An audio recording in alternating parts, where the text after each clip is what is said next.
Next up, we have Aurania Resources with Keith Barron. Keith, take it away.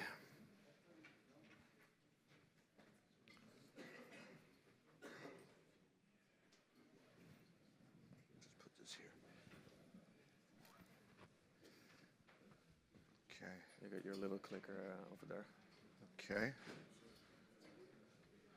Do I have a pointer or no? No, no pointer. Just a green one for next. Okay. Yeah, go ahead. Well, good afternoon, everyone. Thanks for coming out. Please don't run away. I got a lot of important stuff to talk about.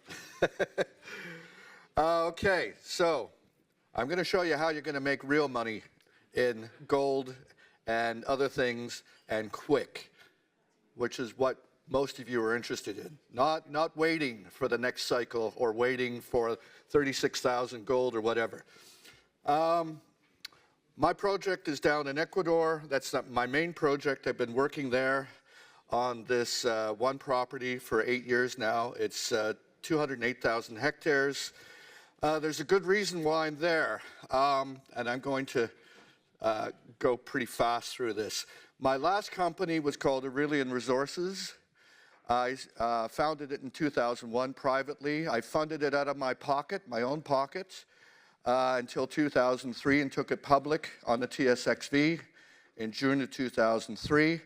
Raised $3 million, most of that from Eric Sprott, and then raised another $12 million in November of that year. I never had to go to market again because in 2006, found the Fruta del Norte gold deposit, 13.7 million ounces of high-grade gold with high-grade silver as well. The stock went from 30 cents to $43, and we got bought out by Kinross for $1.2 billion Canadian money. That's how you make money. You make money through exploration and turning a piece of pretty much worthless land into something that is worth an absolute billion-dollar fortune. This is me looking like a proud papa. The project is now owned by Lundin Gold. They've been producing since November of 2019. Lundin Gold is a company that now has no debts. They're producing at about $640 an ounce, all in costs. They're paying a dividend. In fact, they just upped the dividend recently. They bought back their stream.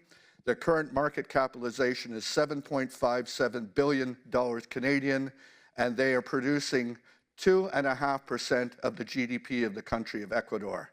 That's how you make money, folks, through exploration. So our property is this big red piece up to the north. It's on a structural trend. To the southwest, you can see there's a lot of other stuff that's down here. Porphyry copper, gold deposits, lots and lots of stuff, and a number of majors that have been in there doing work. Mirador, that's highlighted in orange here, I don't have a pointer, unfortunately, is a copper porphyry that's in production. Fruta del Norte, which is about 100 kilometers south of our present property, is there as well. This property has got one hell of a lot of stuff on it. We're the very first people to ever examine it. In fact, the people who were on it once before, a long time ago, were the Spanish conquistadors. Now, all that area that is in orange is prospective for gold, and down in the southwest right now, we are doing geophysics and IP survey induced polarization over one of our gold targets. These are high-level gold, epithermal type sinters with enrichments of the pathfinder elements, mercury, arsenic, antimony, thallium, selenium, the whole ball of wax, everything that you want to find at surface that's indicating potential for gold at depth.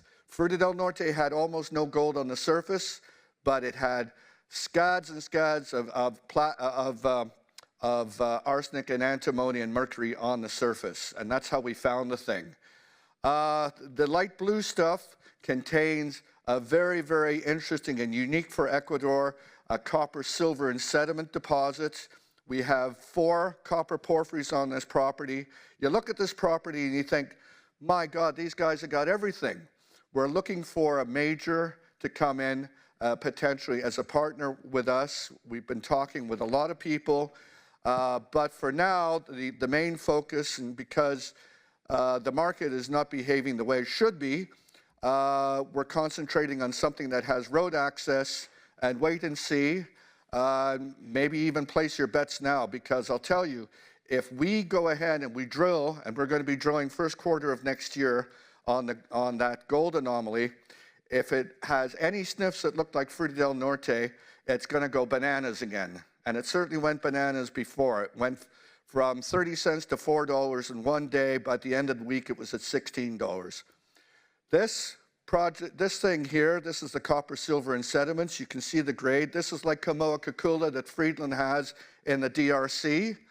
It goes for 22 kilometers across our property. You can see the grades there, 3.6% copper, 34 grams per ton silver, and it's got a bit of moly. In places, it's running up to 300 grams silver, which is great. This is beautiful, beautiful stuff, easy to mine, close to surface, flat lying. It's a wonderful thing. Looks very similar to this thing. You can see the banding in this. The White Pine mine in Upper Michigan, which is about to reopen, this produced for 40 years, 4 billion pounds of copper, 45 million ounces of silver, and we think it's a look-alike. The lead, zinc, silver stuff we have on our property, this is what it looks like. It's high grade. It's running, gosh, it's running anywhere up to 400 grams per ton silver. It's just lovely stuff. And this stuff runs across the concessions for 14 kilometers. So it's very, very important in all these scenarios, especially in Latin America, to have social license to operate, because if you don't have that, you don't have a project. I've been active in Ecuador for more than 20 years now. Here I am cutting the ribbon on a school that we opened about 2 months ago for 60 students. I go down to the communities and I give them speeches in my bad Spanish and let them know what I'm doing. And next month, I'm going to be playing Papa Noel for 1,000 kids in 7 of the local communities, indigenous communities. Every time I go to these communities, I go and I talk to them and tell them what our intentions are. We've hired more than 4,000 indigenous people over the life of the project. That's for 8 years, more than 4,000. They love us there. We're doing great stuff. Besides this, I have a private foundation that does clean water projects, medical projects, and other things, education for these people, and this is a way for me to give back. This is what the area where we're doing the geophysical surveys right now. It's like something straight out of Apocalypse Now. It's hard terrain, but the boys are getting to it, and it says at the bottom there, we're going to be drilling in 2025. Now I'm going to make a real shift over to Europe, and before you all think that I'm all completely crazy, this is going to make a lot of money, and it's going to make money short term. This is in Corsica, France, and this is something that actually came out of the sky and pretty much hit me on the head, and I said, boy, you know, if I ignore this, I'm going to be dummy of the year. On this slide here, you can see a bunch of white arrows. To the left of that, you can see the Mediterranean Sea. This is a beach, and you see a lot of black lines that the arrows are signifying here. And what is this thing? Well, a colleague of mine went down to the beach, and within one day, he sent me back pictures of this. And this is a black sand placer. This is an accumulation of magnetite and a nickel mineral called awaroite. And this nickel mineral is almost unique because it contains no sulfur. It's not a sulfide. It is a natural alloy of nickel and iron together. It occurs in about 20 places in the world, but it's in abundance here. And it's a very interesting story why this is here, and it's also highly magnetic. So here's the thing. There's 2 beaches that contain this. That last shot there, I should let you know that black sand is running 6% nickel. 6%, that is higher than any existing mine in the world. And it's in sand. So what do we got here? This long beach, and on the background there, you see some gray up on top of the mountain there. That is an old asbestos mine. This was investigated by the Geological Survey of France back in 1957 and 1958, specifically for nickel, because they wanted to see if they could produce nickel as a byproduct. It was too low grade to do anything with. What the Corsicans were doing was throwing the waste from the mine into the Mediterranean. If you can believe it, this is what really happened. Started in 1920, went all the way to 1965. Over time, that waste is moved down south, down along the shoreline, and it's filled in 2 ports. And that's the creation of these beaches. So these beaches are made up of pebbles and sand, which originally was waste from an asbestos mine, if you can believe it. The storms break this stuff up. The beaches are composed of 40% sand today, 40% sand, and all the sharp edges on these rocks have been rounded off. So you've got a bunch of rounded pebbles here. Now, awarenite, as I said, is a nickel-iron alloy. Its composition is identical to stainless steel. And I'm sure that you're all very familiar with the nickel story. With 30 kilos of nickel goes in every car battery. It's a very important thing. I'm going to skip over little things here. I'm going to run out of time. I took about 30 liters of that black sand off that beach, and I panned it with a gold pan in my front yard, and this is what I got. And the silver minerals here are the awarenite, the silvery color. There's no silver in it. The silvery color. And it assayed 50.1% nickel. And I figured if I can do that with a gold pan, washing away in a tub of water myself, then this has real commercial capabilities, possibilities, and potentially make a lot of money from it. 50% that just blew me away when I saw the results from the lab. So we collected 130 kilos of material. We sent it to Lakefield Labs in Canada. They isolated the awarenite mineral through flotation, and it assayed 71.4% nickel, almost 1% cobalt, 0.65% copper, half a gram of gold, a little bit of platinum, and 0.39 grams per ton palladium. That's incredible. And in fact, this is only one of 2 localities in the whole world where awarenite has precious metals with it.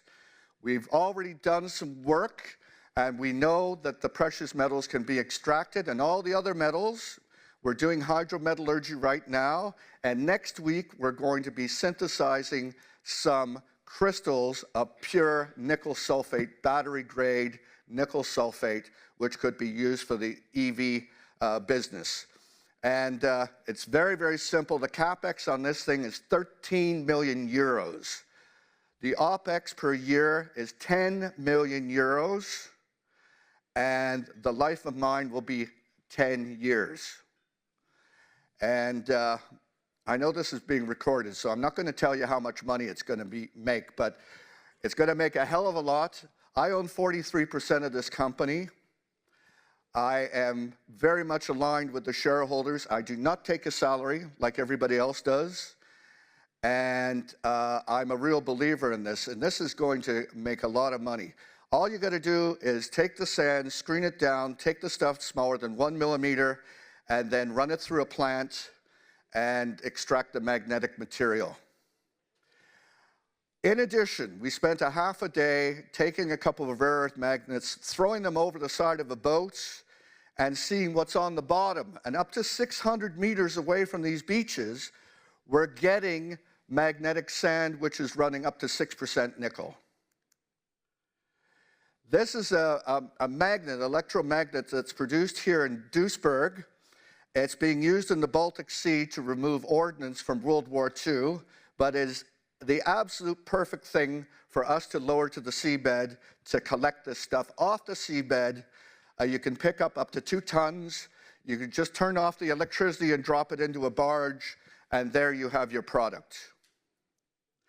So besides all this, for all the people here in this room who, like me, love gold, this is another project, and wait and see what's going to happen with this, but we've applied for the mineral rights over it. This is a piece of gold which is 46% gold. It was found by a couple of guys out metal detecting. They found more than 10 kilos of gold nuggets, and we have filed for the mineral rights over top of this. We think that will be awarded in April or May of next year. It's in Brittany in northern France. I've been to the location. There is evidence of past mining there, which is pre-Roman, from the time of the Gauls, the time of Asterix. And it's an amazing thing. So watch this space.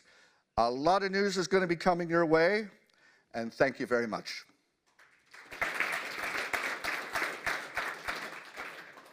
Thank you, Keith. Unfortunately, we don't have time for questions. No questions. I'm sure. Find me later. I'm sure you're available. Yeah. Thank you so much.